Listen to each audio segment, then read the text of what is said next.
Blarla.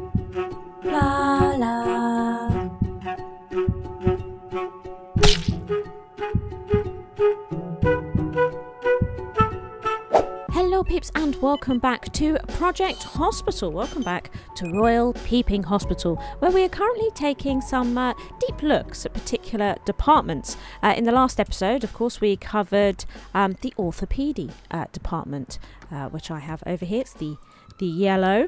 Oh, that's upstairs. The orthopedy department. And we covered all sorts about that. In this episode, though, I thought that we would take a much closer look at general surgery, which for me is largely based up here. It looks exactly the same as orthopedy, but in blue, but there are quite a lot of differences with this department, and it's more difficult than orthopedy. Indeed it is. Now, it took me a little while to decide which was more difficult, general surgery or internal medicine, because I'd like to try and do this series in a ramping difficulty, you know, after orthopedy, which is the next department for a new player or somebody very much learning the game, is best for them to put in next. Which department should they put in after orthopedy without giving themselves too much to cope with? And I compared the two departments, and I have decided that general surgery is the better option, with internal medicine just being a little bit more difficult. And we'll talk about why that is in the next episode, where I'll actually cover internal medicine, because there is a lot of similarities between them. Yeah, so it was a difficult call to make. So what is general surgery? So general surgery focuses on a lot of abdominal stuff. So your stomach, your bowels, your colon, gallbladder, appendix, all that sort of stuff. In real life, general surgery is very much a very broad term for many subsidiary departments that deal with all these different facets. For the simplicity of the game, though, they have gone with a single department called general surgery, which is a choice I am definitely in agreement with. In this game, I believe they have 48 illnesses, something like that, in general surgery. And 29 of these illnesses can come in with high risk symptoms that could cause people to crash and ultimately die. That's a thing.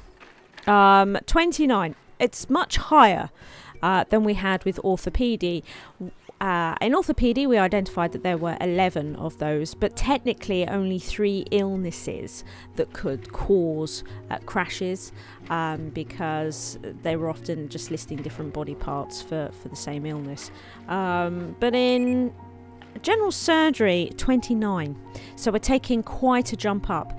And rather than there just being 3 things that people can come in with sort of serious symptoms, there is a whole list of issues that are quite serious in general surgery.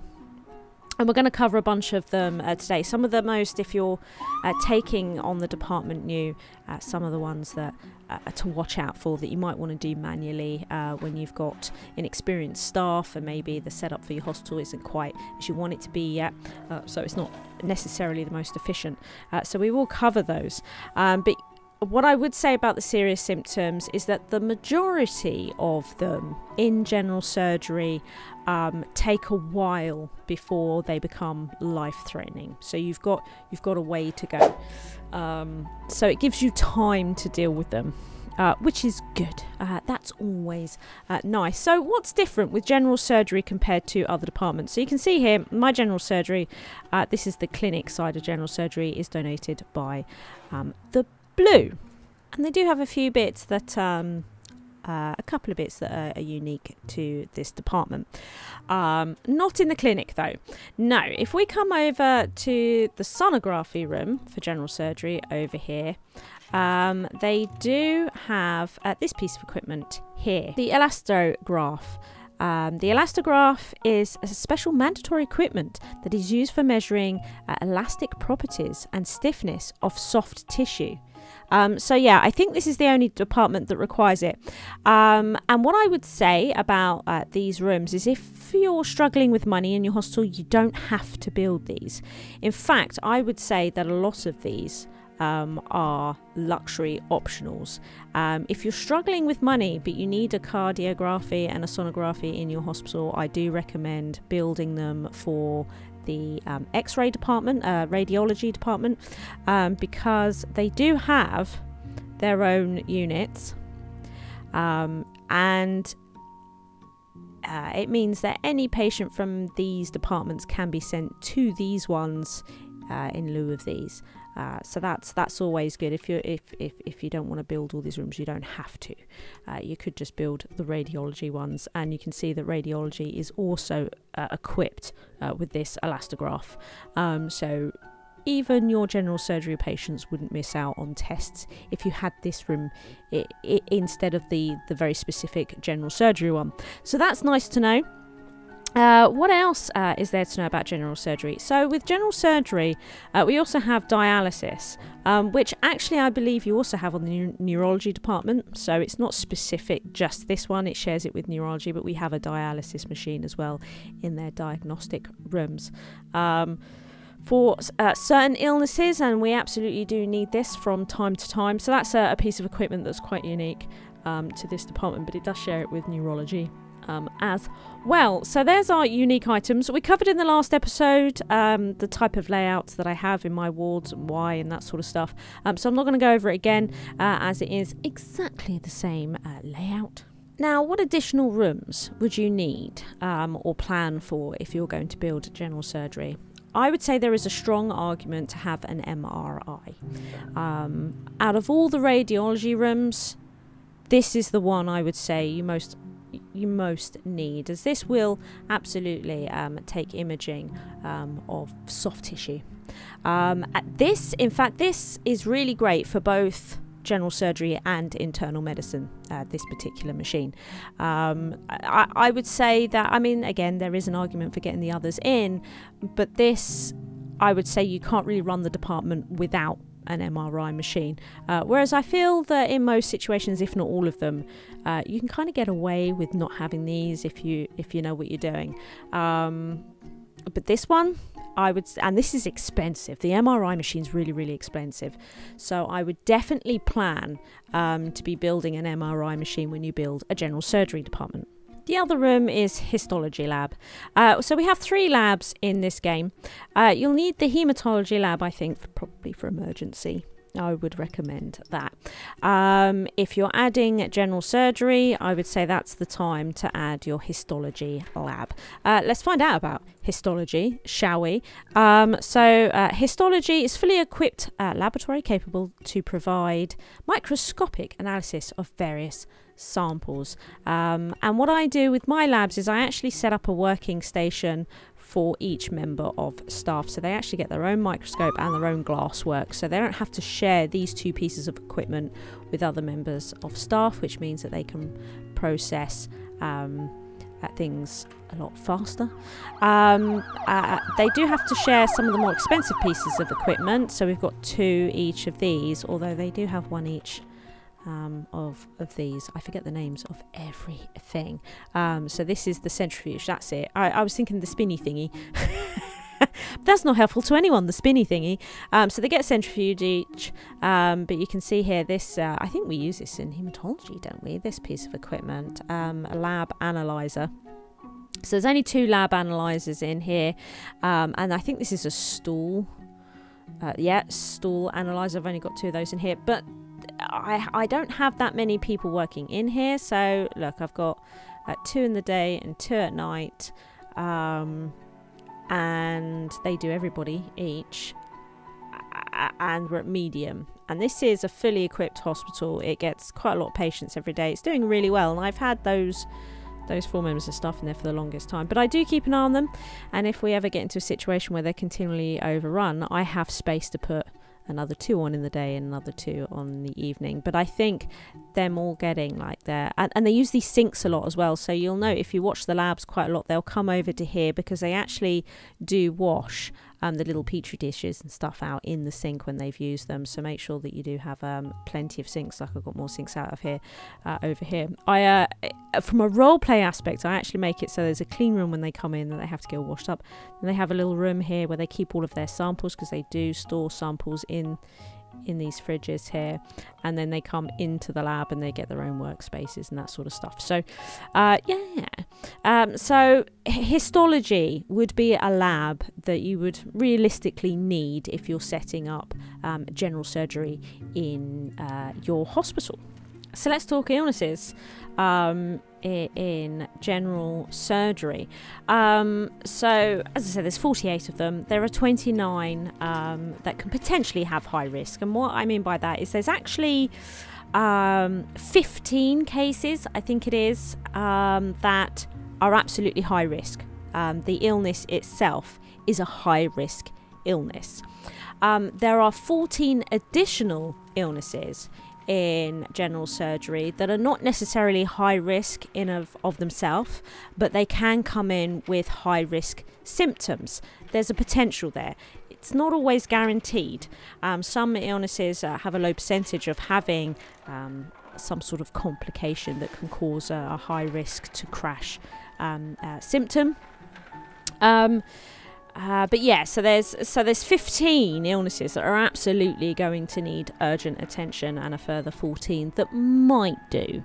So ultimately, potentially 29 illnesses that will need urgent care. So that's worth noting. This here, I'm fiddling with something new. I did remove these surgeries in the end. I'm fiddling with something new here. And I'm just interested to see if, because I have a lot of surgeries going on, I've got a lot of surgery staff, I'm probably going to need to employ more surgeons. I'm just seeing if these 4 can handle it, because as I said in the last episode, they do share. These are shared rooms, so it doesn't matter if neurology has its own operating theatre or not, although it might be considered an absolute must in the menu. But if their operating theatre isn't available, then they'll go to the cardiology one. It's no problem. They will share them. It's more about who cleans these rooms more than anything else. And look, talking of cardiology, she's absolutely fine. Get rid of her. Good. There we are. So I thought what we might do is actually take a look at some of what I would consider some of the most difficult illnesses that come in through general surgery. Only difficult really though when the hospital's quite new, as I say, and there are some inefficiencies, and the staff are a bit new, so they might make mistakes or poor decisions or whatever. Yeah, what illnesses in a young hospital would cause the most issues? Let's get into it. So a lot of the illnesses that come in through general surgery are various lacerations or ruptures or penetrated body parts, and all of these will require quick responsive trauma teams in order to deal with. And I've got ourselves here a little example. Margaret Robinson has come in, and we can see here, look, all these options. Let's actually open up the diagnostic table, and we can see here, look, general surgery all the way down. So it could be penetrated spleen rupture, penetrated pancreas laceration, a contusion, seems unlikely, liver laceration, liver contusion. Again, with the contusions, I don't know. Yeah, I don't think it actually comes in with anything that could possibly cause crashing. And we can see here, there's definitely something. So I don't think she has a contusion. That's what I can tell. The second she's come in, she does have some sort of laceration or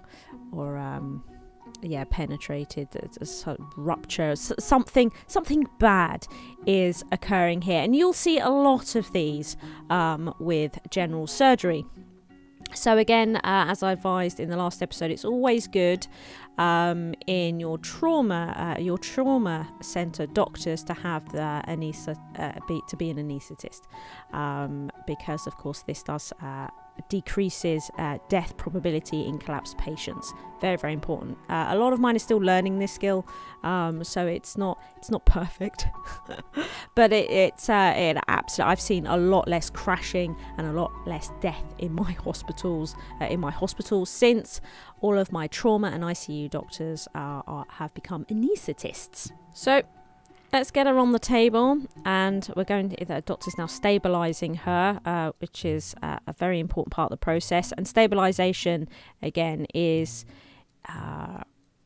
subject to his anaesthetologist skill. If he's bad at this, stabilisation might not be good, and she might crash a lot faster. So, you know, this is actually quite a crucial stage here, even though it doesn't really come across in the game. This is quite a crucial stage, and having a good doctor knowing what he's doing is important, because you can prolong her life, particularly when you're dealing with some sort of unknown problem, complication like this. Oh, I'm so annoyed with myself right now. I did not want this emergency care. I should have removed this from active treatments. I wouldn't advise that, because this isn't a real issue. I would advise in this situation to do the physical first, so we can find out what is going on. So this is actually just time wasting, and I'm pretty sure fairly unnecessary right now. But let's get a physical. Let's try and find out exactly what's going on here. She could have hemorrhaging and all sorts. Sir, she have blood pouring out of her, and he's just, all right, let's deal with this thing that's not really important right now. We've got another ambulance coming in. So he's done the physical, and actually we haven't found anything at all that helps us. Just a bit of bruising. So I'll give Nigel the benefit of the doubt here. There is stuff happening internally that he can't see. So fine. Now, how do we whittle this down quickly, given that this is an issue? I mean, for a start, we can come over here and see that this is a high possibility. This is also high. So it's not a liver contusion. We're pretty convinced of that. And it's not a pancreas contusion. So we've been, just through our own differential, been able to whittle it down to these two. But because they're anaesthetists, they can't do a differential. What's the best way to do this? How can we avoid maybe sending them to the MRI? So in trauma, it's time to pull out this. The FAST assessment with the sonography in trauma is a special ultrasonography method used in the evaluation of trauma patients and intensive care unit patients. This is what we want. Quick imaging at the pancreas and the spleen, I guess, to find out what's going on. This is the best. This examination in trauma, when you get general surgery, is a godsend. Right, this one is an absolute godsend. Take your shirt off there, Margaret. Come on, let's get this done. And this should tell us everything that we need to know. Good old Nige. Washing a petri dish, apparently. It's a little bit unusual. There we go. There it is. We have our answer. Now, it has stopped flashing. But if it was still flashing, I would recommend testing for tachycardia. And you would do that here right on trauma. She doesn't have to go anywhere with the heart monitoring. You would use this one right here, and they'd be able to find that right here, which is absolutely fantastic. So there we are. We found the issue. So even though it's a high risk illness, and there's a lot of them that fall into this sort of laceration, rupture type, penetrated body part type illnesses, they're all, you can assess them all here really quickly and deal with them really quickly right in trauma. Of course, she does need to go to surgery, and she does need to get to surgery fairly quickly. I think she has 6 to 24 hours. So you've got quite a lot of time before this could potentially put her into hypervolemic shock, which obviously we'd like to avoid. But if she does go into hypervolemic shock, you know, you've got a stage. She doesn't just die. So we've got a little time here. If if you're worried, you could send her straight to the ICU, but I wouldn't recommend that. It's worth keeping the ICU pretty as empty as you possibly can, particularly in new young hospitals. So what we're going to do, we can't do any more here in trauma. This is it now. This is all that we can give her. So she is going to have to go to general surgery, and we are going to send her to general surgery. We're not going to send her to the ICU. It's going to automatically put onto the high dependency unit because she is a high risk case, and we are going to order that abdominal surgery. This is one of those crucial moments in the game which potentially gets overlooked quite a lot, is how long is she going to be lying there waiting. Now my hospital here is fairly efficient. We can see that she's already being transported to room. She's not waiting to be transported to room, which means that there was in general surgery a transfer nurse available. Let's see if we can find her. I think it's this nurse here. So this nurse was available. She was just idle, waiting for work to come in. So that's always worth noting. And all she does is transfer. She doesn't do anything else in the hospital. She literally sits and waits for people that need to be transferred to general surgery. So the call came in from trauma. We've got a patient here that needs urgent care from general surgery, and she was straight out that door. And you can see here that she moves quite quick. You want to avoid, particularly if you're going to make them specifically transfer nurses, traits like snail. We don't want her to move really, really slowly. Also, if they're very tired, they move very slowly. So you want to make sure that your transfer nurses do get plenty of idle time to recharge and not get too tired. Ideally, if you can, having a transfer nurse with the rocket trait, so that she moves really fast, is absolutely fantastic. I tend to not worry about it so much on these normal standard departments, but I actually only tend to employ the rocket stretcher nurses for my intensive care unit and my trauma, but not for general surgery. I mean, she's quick enough. Look at her. She came and got Margaret very, very quickly, which is important, and there was a spare bed available. So there we are. Now, as well, I've got a dedicated, she's eating. So she's now waiting for a free operating theatre, and we don't want that wait to be that long either in this situation, of course. So you need to make sure, if we pause this, that everything is tickety-boo up there. Now, you can see I do have some surgeries operating. I believe I only have one, surgical team here. And we noted in the last episode that they do kind of get quite tired. I've decided to not deal with that problem because, of course, I do have the capacity for a second team. I've decided not to deal with that problem just yet because they get tired, even though they are very well trained, because they do get tired, there's not enough teams. It means that they're still making mistakes in surgery, which is going to be quite good for these deep dives. So I've left it all in place, but you can see they're already prepping for surgery, and no doubt that's going to be Margaret's. What we can also do is we can come to this button here, manage planned surgeries, so we can see that actually Margaret is the only one that is currently planned for surgery, to make sure that a team does nothing but surgeries, so they don't get bogged down with working on the ward. I don't want them working on the ward. You untick diagnosis. So you need to do surgery, you need 2 surgical doctors. So we've got 2 here, and they both assist at surgery, and they both also have this surgery thing, but they don't work in the ward. So I turn off diagnostics, and I don't want them to worry about this. I don't want them sharing all these crazy jobs. You do need an anaesthetist though, so I also have a doctor for that. So she doesn't have assisted surgery or surgery, because assisting at surgery is when you're not actually doing the surgery, I think. So you've got here, you get one that's actually doing the surgery and one that's actually assisting. And then you've got your anaesthetist here, and then I think this one and this one are both the nurses. I think that's a nurse, yeah. I think this might be a nurse, yeah. And then you've got one assisting, so you can see he's actually doing the surgery and this doctor here is assisting. I don't mind which one does the surgery and which one assists, so I put them both on. But because I have a very much specialised this doctor in anaesthetology, I'd like I'd like her to do that and nothing else, and she's very good at this, but she is very tired, so it's possible they are going to make a mistake here. The other thing you need to make sure that surgeries go smoothly, as we saw, was 2 nurses. We're also about to have a staff changeover, which doesn't help.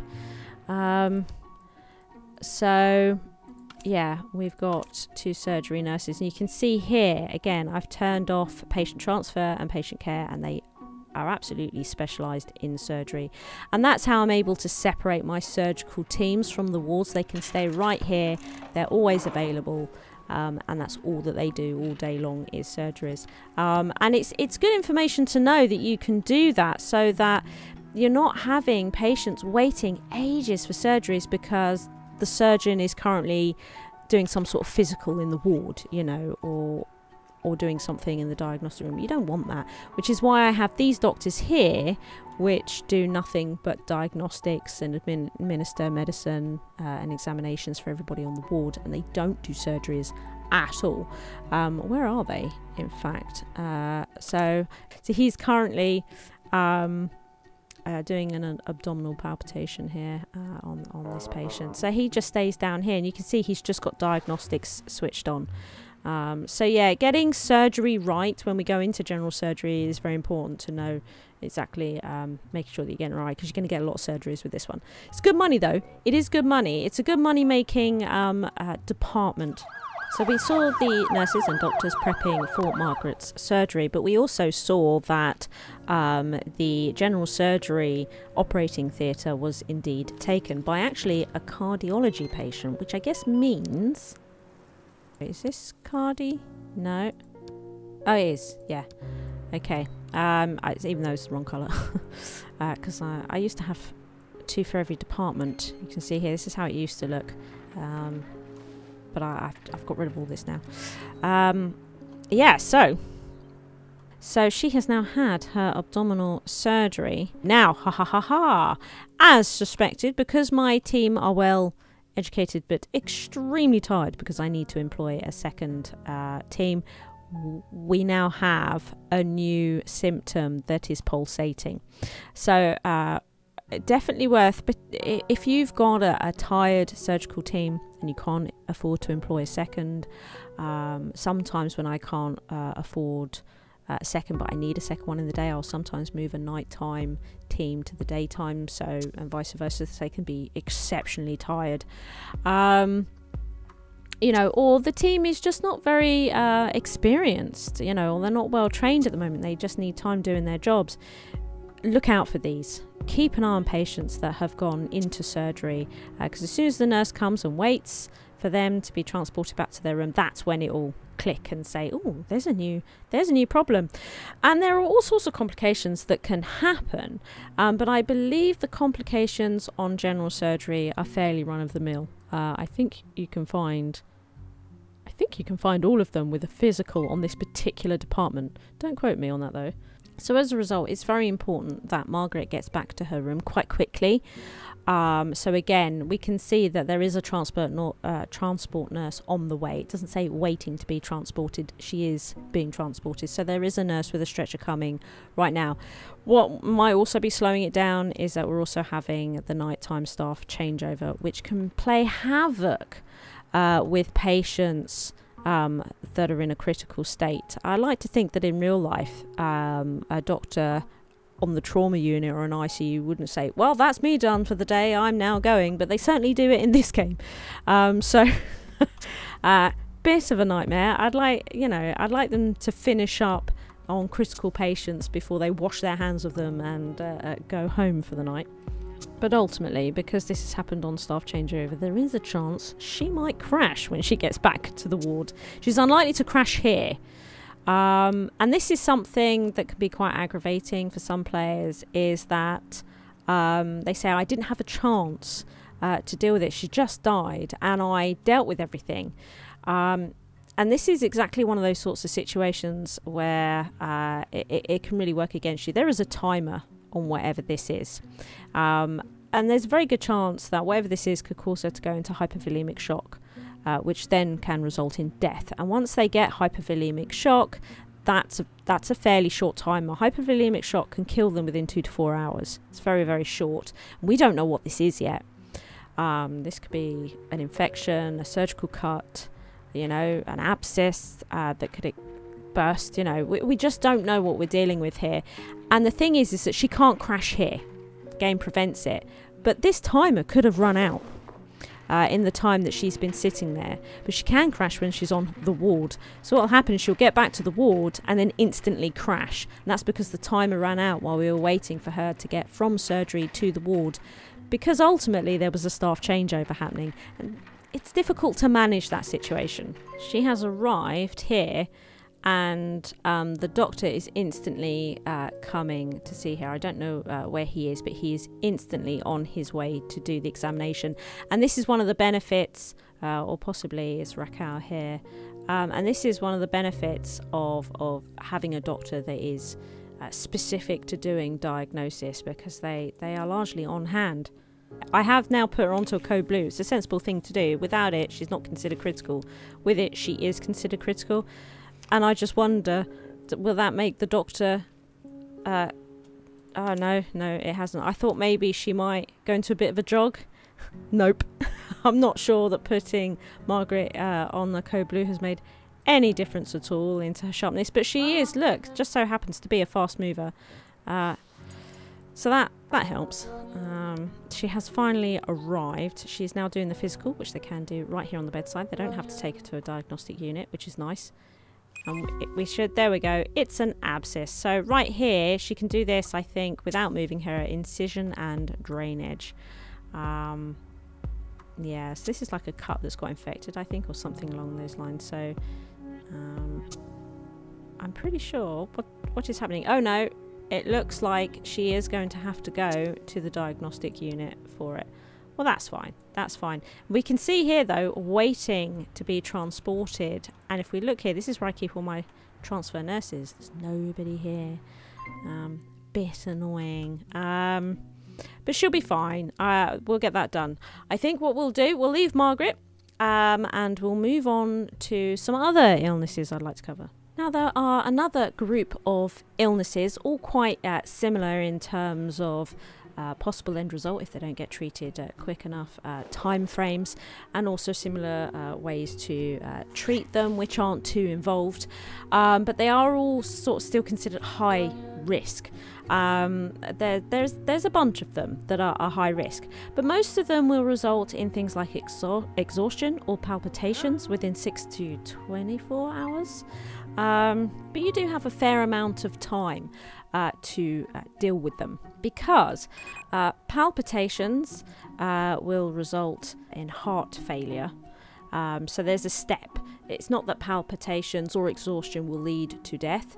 There's another, it will lead to another serious symptom. Palpitations is heart failure, and exhaustion is coma. So you get an additional step before the worst happens. So you've got more time to deal with them. And each of these illnesses often tend to be treated with drugs, you know, something that you can do right there, sometimes in trauma, or it may need to go to the actual general surgery ward for a particular treatment. But there's nothing too involved in trying to get them into surgery or anything like that. So the 6 to 24 hours should be fairly doable. There are 3, though, out of that crowd, 2 of which can result in heart failure, like the one that we're watching here. She could collapse into heart failure in 6 to 24 hours. And, of course, heart failure is a step closer to death than the others, like the exhaustions and palpitations. So it's one to keep an eye on. Along with HUS, as well, can result in heart failure, but you get a little bit longer with HUS. You get 8 to 24, or HUS. You get 8 to 24 hours rather than 6, which is nice. And of course, you do have the H.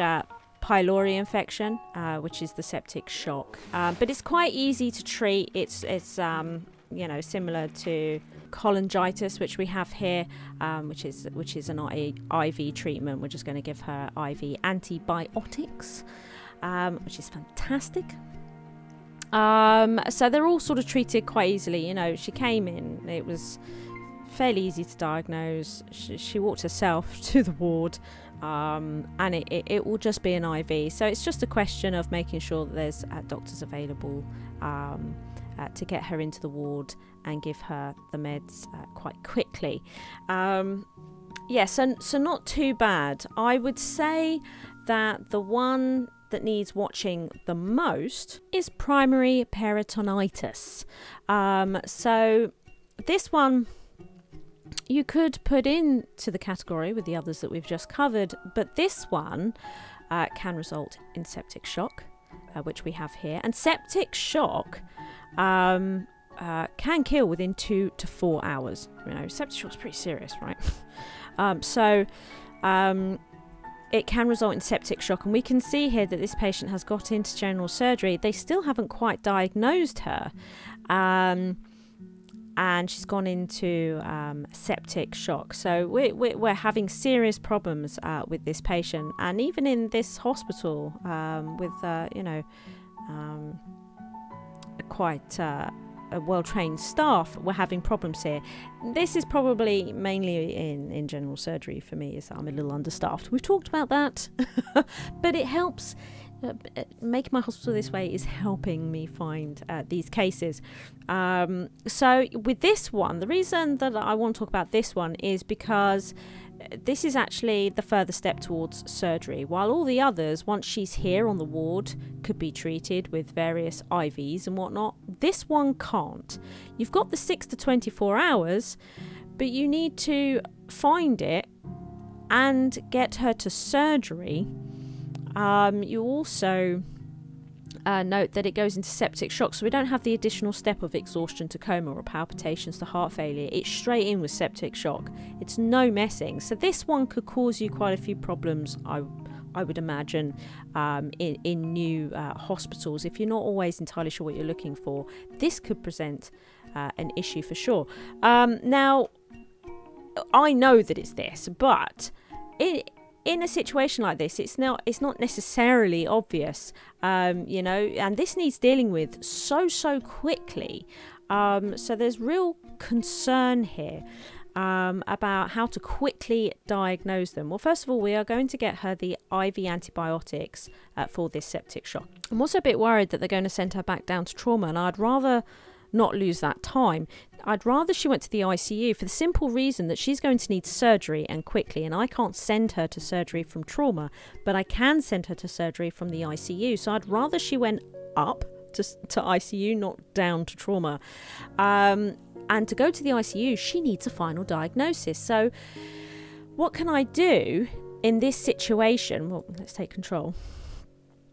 To make sure that she goes in the right direction. Well, we need to give her a final diagnosis, and it would be best if we knew which one to give her. And chances are, as we can see here, she's had loads of tests. Most of them come back negative. That's what black means. These are all negative. These have not given us any results, hence we don't quite know which one it is yet. So we can look here.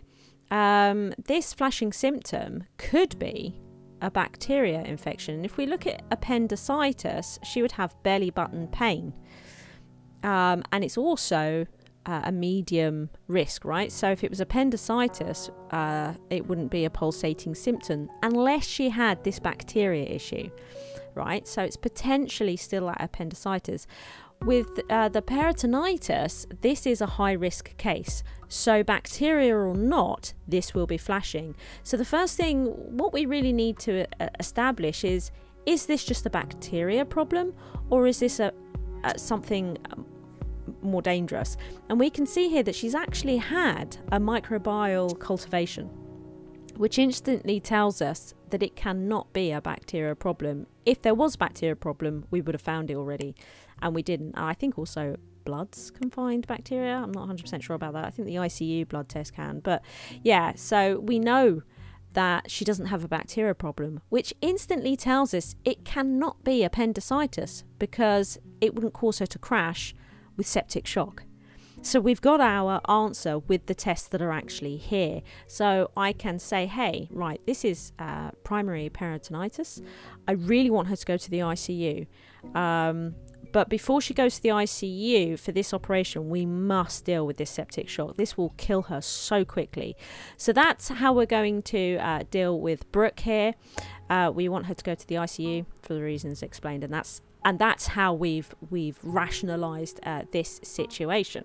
While on her way to the ICU, they were doing a test actually for peritonitis. We saw that here it is, and this actually came back positive while she was being taken to the ICU. So we know for a fact now that it is this illness, but we're a little bit ahead of the game. So that's nice. It means we've been able to deal with this faster. And here she comes now to the ICU. And this is where we need a doctor that is good with, who's an anaesthetist. Now, typically, she's arrived in this chronic situation at staff changing times. Isn't it always the way? So again, we are now losing time on this because even though the doctors knew she was coming in, they're like, nah, I'm going to go home. So there's probably a doctor somewhere that's coming into work that's actually running. And he'll probably come on from the edge of the screen, just legging it. Look, there's one. There, he's running to Brooke Harris. See? Oh, it's actually one of my patrons, look. See? Isn't that mental? So he... I find it crazy. I do find it crazy. So Sir 007 here is now running to the IC intensive care unit all the way so that he can stabilize Brooke. His skill is not amazing. It's okay, but it's not great. So this is an additional risk here. Well, we might actually lose Brooke. Just because that's epically bad timing, which us as a player have absolutely no control over, and it could cost her her life. It's a bit of a shame because, of course, in a real life situation, there's no freaking way the doctor on the ICU would just drop everything and go home. He would deal with this woman, but we don't have that situation here, and it's a bit of a shame. Here he comes. Now, I'm really worried. I'm really worried about this situation. Come on. You can do this, sir. You can do this. There we go. Let's just pause this a second. Let's just take a deep breath. Might need a lie down. So he stabilised her and he put her instantly onto the IV antibiotics and has stabilised this. Now we want to waste no time. We've already got a massive staff changeover going. And true to my word, from the ICU, you can send them for surgery, something you cannot do on trauma. So getting that final diagnosis was imperative to get her into surgery faster. And that's... You know, knowing that little detail can really help you save lives in this game. So we can now send her, and there you go, she's instantly going for her surgery. She is currently being transported because I have those dedicated surgical teams, and they would have just come into work, so they're going to be fresh as well, and they shouldn't cause any problems because, as we know, they are very well trained.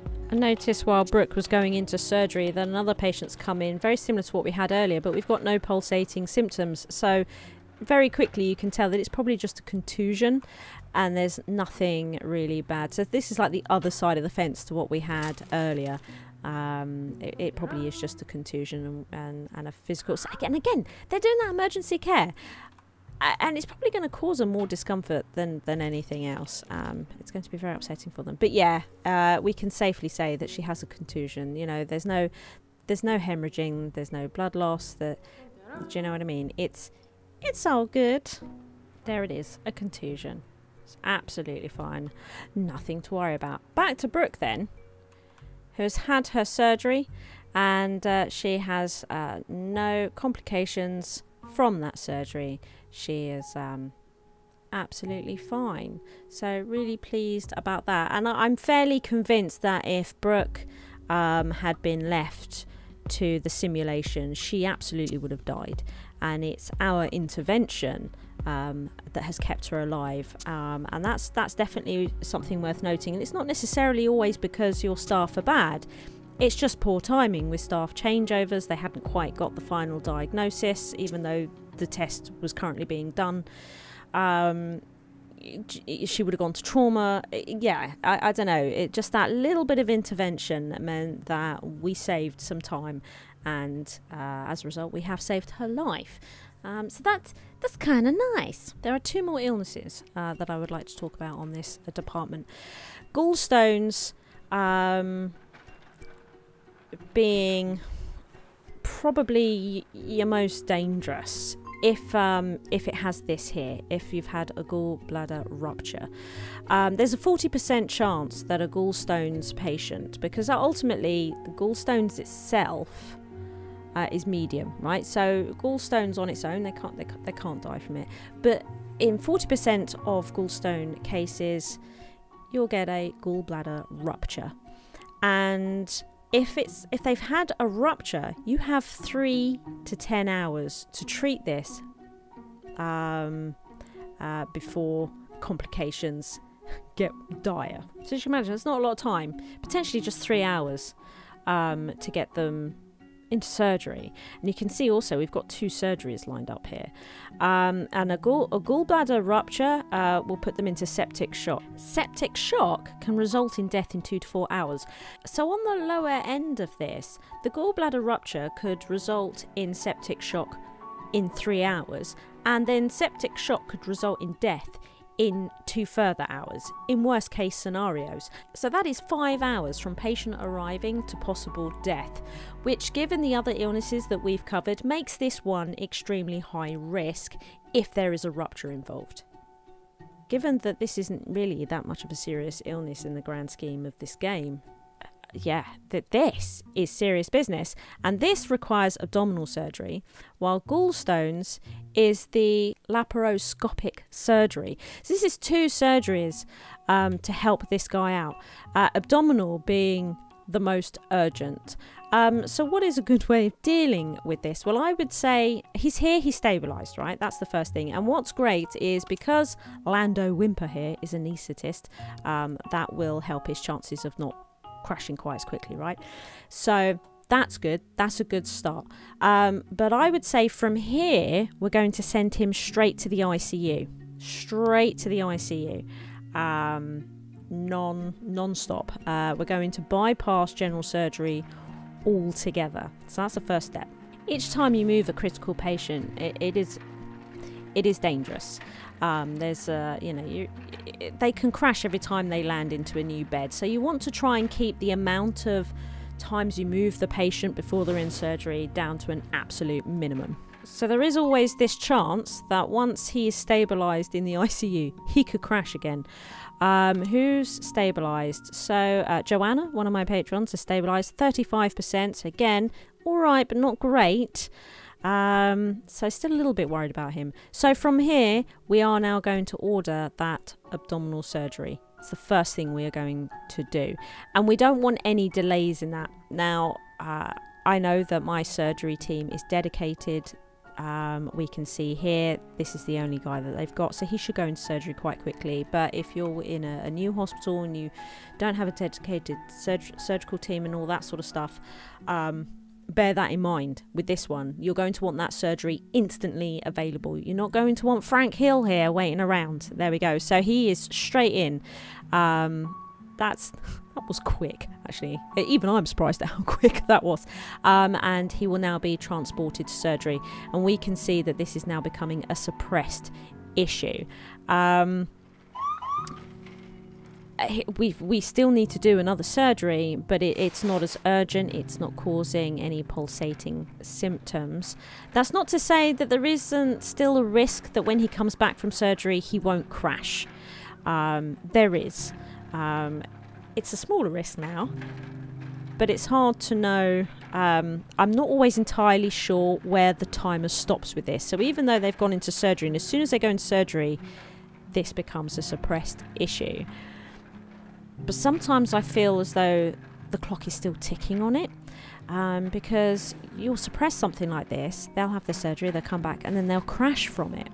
So I do wonder if the clock still ticks during this time until the surgery is complete. I'm not entirely sure until they're at a particular part of the surgery. I can't be sure.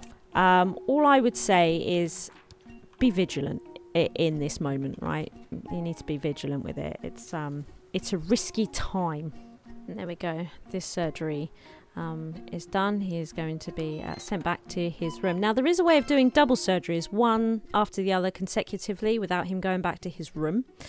I would say that if you're in a young hospital, you don't have a lot of money, it's not necessarily possible to employ 2 surgical teams, because that's what you would need to do. And here it's just not necessary. It's something that becomes important later on, and that's something we'll cover at the time, consecutive surgeries. But even though this man needs 2 surgeries, only one of them was critical. So him now going back to the ICU and then coming back for his keyhole surgery is absolutely fine. You know, we don't need to make it any more complicated than that. He is now fine to move around. Like I say though, I'm not entirely sure when the ticker stops on this. Actually, before we send him for that, we might also try and find some of these other symptoms, because we can see here that he's actually got a bit of discomfort. He's vomiting, which is unpleasant, and we also have another unknown illness here that's causing him discomfort. And now that he's out of the woods, hopefully, fingers crossed, we could do some of these other examinations, which will just help us find, because it's probably this. He's probably got abdominal pain as a hidden symptom here. So, you know, it'd be nice to find that and deal with it, so we can make him comfortable and then send him to surgery. Although that is a personal preference rather than a need. But you've got more time to play with now, is my point. The moment of truth is upon us. He is returning to the ICU. There is, if he is going to crash, it's soon after he's returned that it will happen, after he's been stabilised. So he's now being stabilised by who? Time. Fantastic. Who's quite good at this. And he's going straight in with the physical. So he's probably alright, Frank, you know. So we're going to go in with the physical and this abdominal palpitation. You see, we are finding here more symptoms, which is fantastic. That's what we want. Now, we know that the vomiting is causing discomfort, so we're going to give him some meds for that. We still have got an unknown here. So temperature, we can see, is a possibility, a fever, and that tends to cause discomfort in a lot of patients. So this is also another one worth checking out here. So I just did something that actually is a nice little tip as well. So I've actually been sitting here with Frank waiting bleeding ages for something to happen. And it was getting really annoying. And what I noted, we were waiting for him to get these and his temperature. And what I noted is that She-Wolf's Domain was his assigned doctor. So what I did is I decided to have a look on where she was, and found that she was actually having a break in here or downstairs or somewhere. This is her desk. She's not here. And she was off doing other things, fulfilling needs. And I just wanted Frank dealt with. So I noted that Time was sat idle at his desk. So what I did was, if you click on them, you can change who their presiding doctor is. So I changed from She-Wolf's Domain to Time, who then instantly prescribed him these meds for his vomiting, which will help his comfort go up. And you can see there that the discomfort of vomiting has now gone. So thank you, Time. But we've still got this one unknown. So I am hoping that they might come and read his temperature once she's off to fulfill needs. And I notice now that Time is just Time. There we go. Is it a nurse that's doing it? Oh, no. Oh, no. She-Wolf's Domain has now turned up to do... She's come back from break. Because this is always the thing as well. The presiding doctor is not necessarily always the doctor that fulfills what's going on. Okay, so thank you. She-Wolf has arrived. She's had a nice break. Oh, she's not had a great break, has she, actually? Oh, well, she's back. And she has indeed found that he has a fever, as suspected. So we can see here that the fever is indeed causing him discomfort. Now, he's already at 5 stars for comfort, so he doesn't need anything. But I am I am still going to give him the meds to bring down his fever, just because, and time sitting at his desk doing nothing, and they do prescribe the medicines from their computer. So there we go. So that's now, look, we can just see there's lots of pluses now in the comfort, which is absolutely fantastic. So with him very comfortable and feeling good, we can send him for his surgery. And Frank's going to be absolutely fine. Absolutely fine. In fact, he doesn't even need to be on the ICU anymore. But on the ICU is where he will remain for the rest of the day. And then tomorrow he'll be moved back to general surgery for the day. And then he'll be released. Yeah, he'll be kept in for observation. You'll be kept in for observation, Frank. Yeah, that's right. Now, there is just one more illness that I would like to talk about on general surgery today, because this is turning into quite a long episode, but there's just so much to cover, and there's lots of things that I don't say that I plan to say in future tips for departments, just so that we can spread the information out, because it's a lot to take in. But this illness is a bit of a dark horse. And what we can see here is that we have some illnesses that are all pretty fine, in that they shouldn't really be causing a man to crash, right? So, for example, we can see Crohn's disease here is low risk, right? Low risk. Pancreatic inflammation, medium risk, but it still shouldn't be causing this, you know. And then we also have the peptic ulcer disease, which is low risk, absolutely low risk. You wouldn't be considering Crohn's disease or peptic ulcer disease to be causing any major issues at all. You'd be looking at pancreatitis, right? Because we've got this tachycardia. So the obvious thing to do would be to do heart monitoring, because you'd be looking for a tachycardia, thinking, God, what is causing this? It's come back negative. And then my hospital seems to have just left him here. They're doing a stool analysis. So what's a stool analysis good for? Absolutely nothing. I don't know. They're probably... What is it here that's made them want to do a stool analysis? All right, so yeah, they are suspecting, look, pancreatitis as well. They're suspecting that it's this, but it's not, it's this. And this is a bit of a dark horse illness of the department, and one to watch out for, because...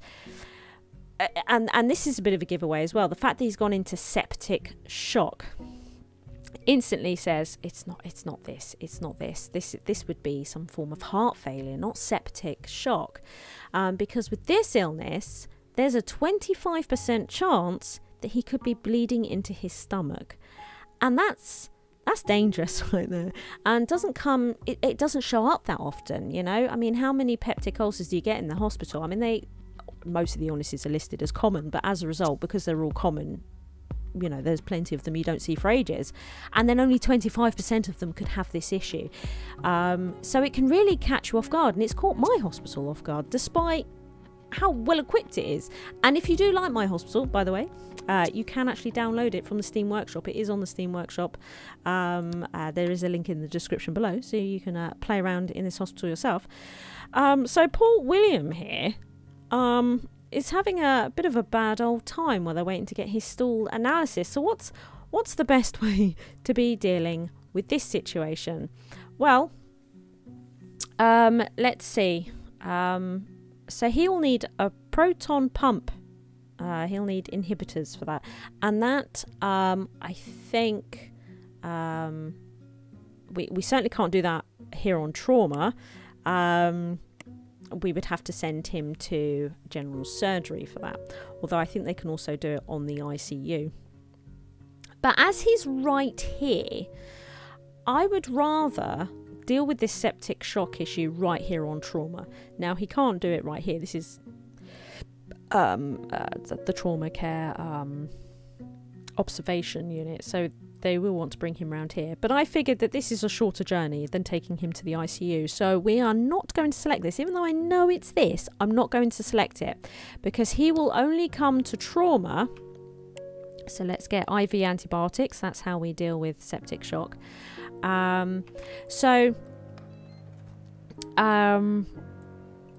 because he does not have a final diagnosis, it does mean that he'll stay right here on trauma and not be sent to the ICU. Here we go. So it's a nice short journey to a room next door. Much better than sending him to the ICU when we know that septic shock can cause death in 2 to 4 hours. So we need to deal with this as quickly as humanly possible. So straight in here, they come a run in to give him his IV antibiotics. Fantastic. So that's step one. But this is just dealing with the fallout of the fact that he is bleeding into his stomach, which is the real issue here. So with that done, oh, I didn't have him on player controlled, and now they've sent him to general surgery, and I did not want that. Okay, so a quick reload. We're back here again. This time I am controlling the patient. So IV antibiotics. Then what is the next best step in this situation? Given that we've already had an extremely life-threatening collapse, I want him to go straight to the ICU. I do not want him going to the general surgery high dependency unit ward, for the simple reason that he could crash when he's put when he's stabilized in the bed there. They're not anaesthetists either, and then if he crashes there, he has to go to the ICU or come back to trauma. That if they haven't given him a final diagnosis, he's just send him straight to the ICU, and then if anything else happens, he's where he needs to be. And because every time you move a critical patient, it's a risk. So we are going to say that this is a peptic ulcer. Now it's worth bearing in mind that a gastroscopy is what would help us find the fact that he's bleeding into his stomach.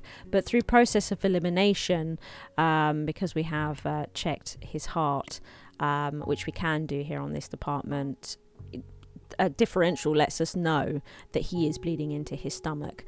So even though we can't do that test here, it's okay. We don't need to do it. What we are going to do is send him, as I say, to the ICU. What you'll note with the ICU, of course, is that they can do this test, which is really important, which is what makes ICU in this particular situation better than trauma, because he'll need surgery ultimately, which again, he can get surgery directly from the ICU. There's also a lot of moving around, whereas if I'd sent him to general surgery, he then would have been sent to another room for this test. He would have had to have gone into the diagnostic unit. Oh yeah, he would have been sent to another room for this test and then sent back to his bed. That's a risk of collapsing from bleeding into his stomach. Then he would need to be sent to surgery. But what if he comes back and crashes? It's more time wasted and a second septic shock issue, and you can't keep having these. It will kill him. So it's better to just try and circumvent all the problems and do everything in one location. And not only that, but we've got Sir here that he's much better at stabilizing these patients than those on general surgery, and we know he's high risk. Why mess around? And he's already had one severe issue happen, and we really need to keep those down.